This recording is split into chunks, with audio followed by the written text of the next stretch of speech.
Bonsoir et très bonne Saint-Nicolas à vous tous. Aujourd'hui, nous allons réaliser des petits biscuits que l'on appelle les cannes de Saint-Nicolas. Vous savez qui est Saint-Nicolas? Vous voyez ce grand monsieur habillé en évêque avec une grande canne.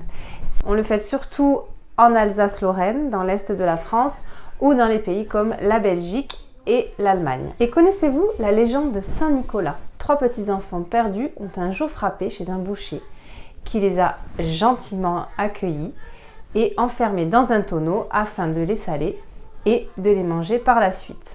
Saint-Nicolas est arrivé et les a sauvés en les ressuscitant. Saint-Nicolas est aussi le patron des écoliers. À cette occasion, je vous propose donc de réaliser des petits biscuits en forme de canne de Saint-Nicolas. C'est parti! Pour réaliser cette recette, vous allez avoir besoin de 150 g de sucre glace, 375 g de farine, 120 ml de lait, de la vanille liquide si vous en avez. Moi j'utilise plutôt du sucre vanillé, donc un sachet de sucre vanillé, une gousse de vanille et 250 g de beurre, c'est-à-dire une plaquette de beurre, comme pour les spéculoos. Pour le beurre, ce qui est très important, si vous faites votre recette le soir par exemple, c'est de bien sortir votre beurre le matin. Comme ça, vous allez voir, il est vraiment bien mou et on va pouvoir le travailler facilement. La première étape, ça va être de mélanger le sucre glace avec le beurre. Je vous conseille de tamiser votre sucre glace afin d'éviter les gros morceaux que l'on peut parfois retrouver à l'intérieur, comme ça par exemple.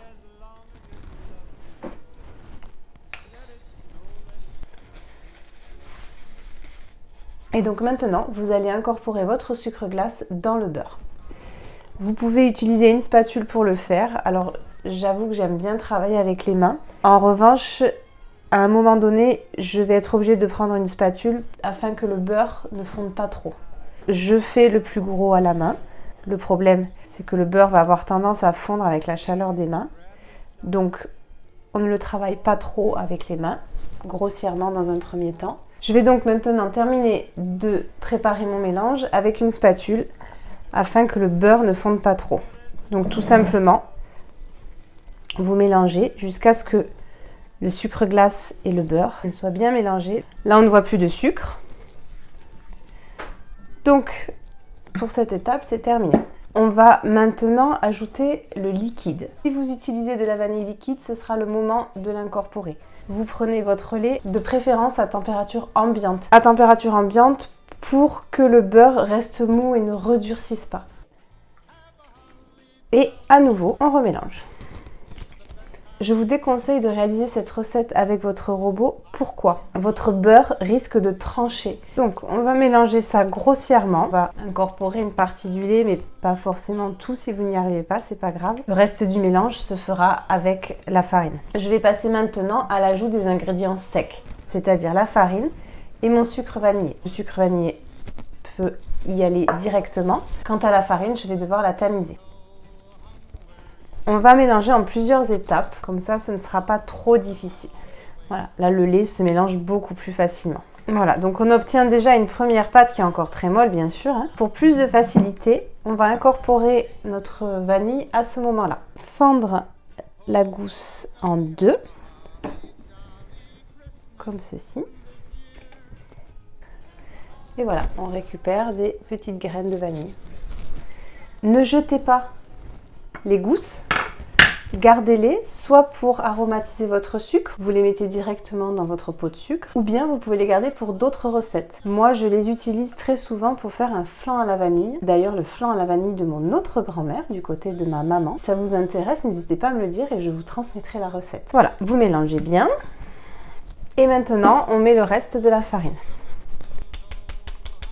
Et là, vous allez commencer à voir que ça fait une pâte à gâteau. On va venir huiler une plaque. Vous pouvez aussi utiliser du papier sulfurisé.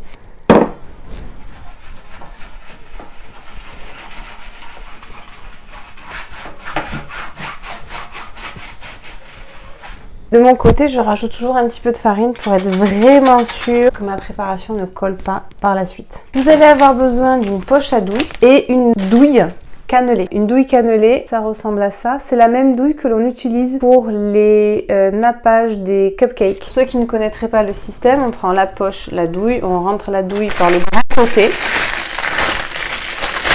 et on la fait ressortir par ici. Voilà. Et là, vous allez venir rentrer votre pâte. Vous remplissez votre poche à douille. Pensez bien à refermer votre douille, sinon vous avez toute la pâte qui va ressortir par le haut. Ici, ne faites pas la même erreur que moi. J'ai mis trop de pâte dans la poche qui du coup a été difficile à refermer. Je vous conseille de la remplir de moitié pour commencer, puis de la remplir à nouveau pour la suite de la recette quand celle-ci sera vide. Un autre conseil pour l'étape du dressage. N'hésitez pas à dresser vos petits biscuits dans une pièce où il fait chaud. Votre pâte sera beaucoup plus maniable. On va laisser sécher ces petits biscuits pendant une trentaine de minutes avant de les passer au four. Pourquoi? Si je les mets au four de suite, le beurre va fondre et les biscuits vont s'étaler. Alors que si on les laisse une trentaine de minutes à température ambiante, ça va avoir tendance à sécher un petit peu. On aura moins cet effet de fonte de beurre dans le four. Voilà, donc je vous retrouve dans 30 minutes juste avant de mettre les biscuits au four. Around the Christmas tree, so you better watch out, you better not cry, you better not pout, I'm telling you why. Santa Claus is coming, Santa Claus is coming, Santa Claus is coming to town.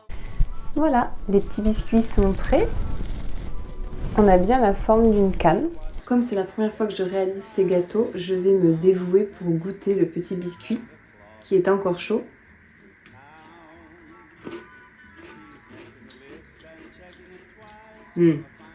C'est très bon.